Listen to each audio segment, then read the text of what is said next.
Hello friend, मैं विकास स्वागत करता हूँ आप सभी का आपके अपने चैनल हेल्पिंग हैंड फॉरएवर पर। दोस्तों, डॉक्टर रेड्डीज लैब ये स्टॉक आज काफ़ी तेज़ी से नीचे गिरा और एक नोज डाइव लगाई इसने और 10% से ऊपर की गिरावट इसमें देखने को मिली। तो अब यहाँ पर जो है कुछ कारण थे इस स्टॉक में जो कि इतनी तेज़ी से ये जो है नीचे की तरफ गिरा। अगर आप देखें तो अगर पहला कारण मैं आपको बताऊं तो वो था कि इसका जो खराब रिजल्ट रिजल्ट जो है एक्सपेक्टेशन से नीचे आया था। यानी कि इन्वेस्टर्स का जो एक्सपेक्टेशन था उससे भी जो नीचे यहाँ पर उससे खराब रिजल्ट यहाँ पर पेश किया। बट सिर्फ एक रिजल्ट खराब होने की वजह से ही किसी भी स्टॉक में जो है इतना तेजी से गिरावट नहीं होता है। और 10 से 11 बहुत ही कम, अगर बहुत ज़्यादा ही खराब रिजल्ट कर दिया तभी ऐसा प्रेशर देखने को आता है। बट इतना भी खराब रिजल्ट नहीं था डॉक्टर रेड्डीज लैब का। बट अगर दूसरी तरफ देखें तो जो दूसरा रीज़न था वो था कि जो इस स्टॉक यानी कंपनी को यूएस में प्राइसिंग प्रेशर झेलना पड़ रहा है। यानी कि प्राइस निर्धारण करने में वहाँ पे प्रॉब्लम हो रही है। काफ़ी ज़्यादा प्रेशर है यूएस गवर्नमेंट की तरफ से इस स्टॉक पर। और यही कारण है कि दूसरा जो इस स्टॉक को प्रेशर में लाता है।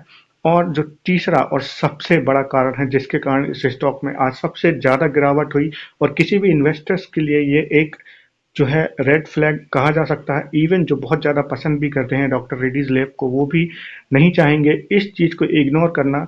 जो तीसरा पॉइंट ये है जो कि इन्होंने अपने प्रॉफिट एंड लॉस के जो नोट्स दिए हैं उसमें भी 7वें नंबर पे मेंशन किया है कि जो इन कंपनी पर एक जो है गुमनाम शिकायत दर्ज की गई है और जिसमें ये कहा गया है कि जो इन्होंने यूक्रेन में जो कुछ हेल्थ प्रोफेशनल थे, यूक्रेन और कुछ अदर कंट्रीज में जो हेल्थ प्रोफेशनल हैं उनको गलत तरीके से पेमेंट की गई है। और ये शिकायत दर्ज करने के बाद अब यहाँ पर जो है यूएस गवर्नमेंट ने इनसे कुछ डॉक्यूमेंट मांगे हैं और एक बहुत ही गहरी जांच या इन्वेस्टिगेशन इस पर चलाई जा रही है। तो अगर ये जांच चलाने के बाद जो भी इन पर इल्ज़ाम लगाए गए हैं वो साबित हो जाते हैं तो यहाँ पर कंपनी को सिविल एंड क्रिमिनल सैंक्शंस देखने को मिल सकते हैं यूएस की तरफ से।